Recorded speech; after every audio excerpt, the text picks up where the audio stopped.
Europe 1, les pieds dans le plat. L'histoire vraie ou pas de Pierre Bellemare. Elle a un titre, cette histoire. C'est Croutons Gate. Pardon Croutons Gate. Ne regardez pas ma copine. Crottin de quoi? Sgate. Crouton. Ah d'accord. Croutons Gate. Début 2004. Un chirurgien de renommée internationale, M. Terence Hopp, exerçant dans un hôpital de Nottingham, est mis à pied. Pendant 9 jours, ses patients, dont certains sont atteints de troubles graves, doivent attendre pour se faire opérer. Car M. Hopp est le seul spécialiste en neurochirurgie vasculaire de l'établissement. La sanction exemplaire prise par le directeur de l'hôpital fait suite à un vol de croutons.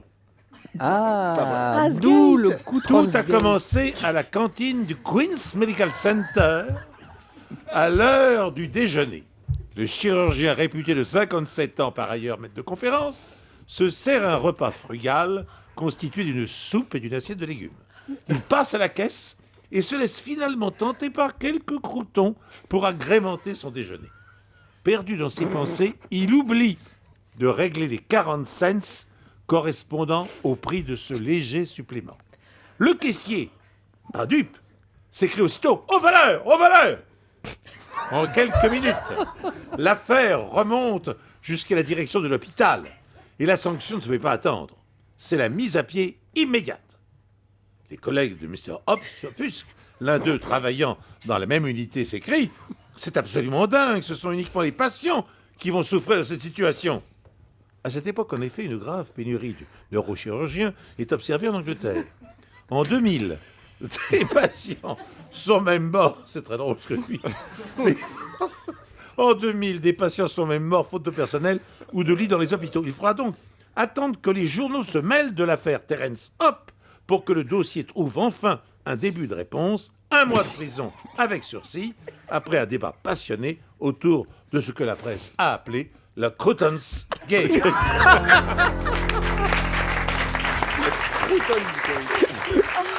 Alors on espère que sur Europe 1, ça vous a plu cette histoire de Croutons Gag.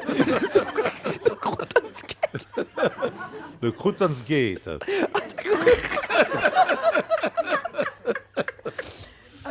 Pas triste, hein. Ah c'est terrible, le Croutons Gate. Alors est-ce que vous y croyez, Laurent Guy?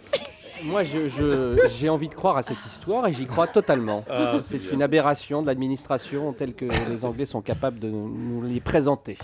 Jean-Luc. Moi, je suis embêté. Parce que j'ai bloqué sur le Croutons de Gag et j'ai rien écouté après. Ils sont un peu tous dans le même Donc je cas. dirais vrai. Moi, c'est comme Jean-Luc, je suis rien écouté. Parce que j'ai eu un fou rire parce que vous êtes des crétins et donc j'ai beaucoup ri. Je suis désolée, Pierre, mais donc par principe, je crois en tout ce que vous avez dit. Pierre Bellemare, est-ce que ce Croutons Gate a vraiment existé? Oui, ça il a vraiment existé. C'est une stupidité invraisemblable. Mais jamais le brave monsieur Hopp n'a été condamné à la moindre peine de prison avec sursis. Ah ouais. Car ça n'est pas passé par là. C'est la Chambre des Lords qui réintégrera M. Hopp dans ses fonctions après un débat passionné autour de ce que la presse a appelé le Croutons Gate. C'est juste une question de procédure. C'est une alors, question de procédure. Ah, mais c'est pas la même. C'est vrai quand même, alors. Pardon? C'est vrai C'est quand un même. petit peu vrai quand Ah même. oui. C'est... Ah oui, toute On peut l'histoire est vraie, considérer. sauf la chute.